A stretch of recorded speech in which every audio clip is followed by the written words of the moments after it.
আজকে আপনাদের mutton recipe করে দেখাবো। আজকে আপনাদের বানিয়ে দেখাবো মটন কষা। মটনটা ম্যারিনেট করে নেব। অল্প করে লবণ, অল্প করে হলুদ গুঁড়ো, অল্প করে লঙ্কার গুঁড়ো, অল্প করে জিরে ধনের গুঁড়ো, আদা রসুনের পেস্ট হাফ চামচের বেশি। হাত দিয়ে ভালোভাবে মেখে নেব।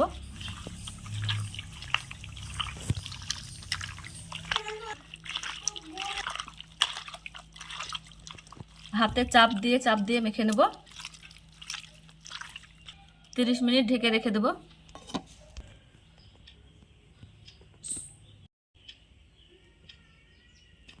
কড়াইয়ে সরিষার তেল দিয়ে দেব। তেজপাতা, দারচিনি, এলাচ, লং, গোলমরিচ, জিরে একসঙ্গে দিয়ে দেব।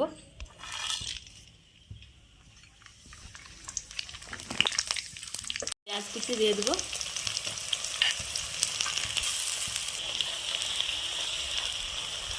পেঁয়াজ হালকা ভাজা হয়েছে, মশলা দিয়ে দেব।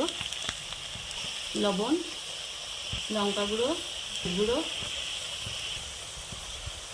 জিরে গুঁড়ো, আদা রসুনের পেস্ট 1 চামচ। মশলাটা কষিয়ে নেব। টমেটো দিয়ে দেব।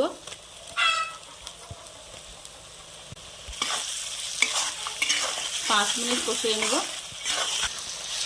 মশলাটা 5 মিনিট কষানো হয়ে গেছে। ম্যারিনেট করা মাংসটা দিয়ে দেব। মটন দিয়ে দেব।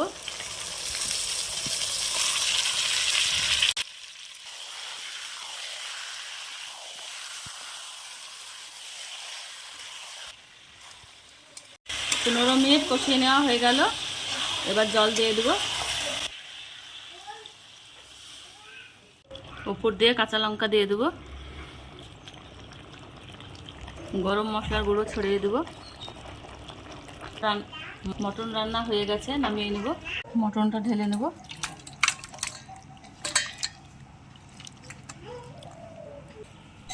মটন কত সুন্দর হয়েছে দেখুন। ভালো লাগলে সাবস্ক্রাইব করে বন্ধু হয়ে যাবেন।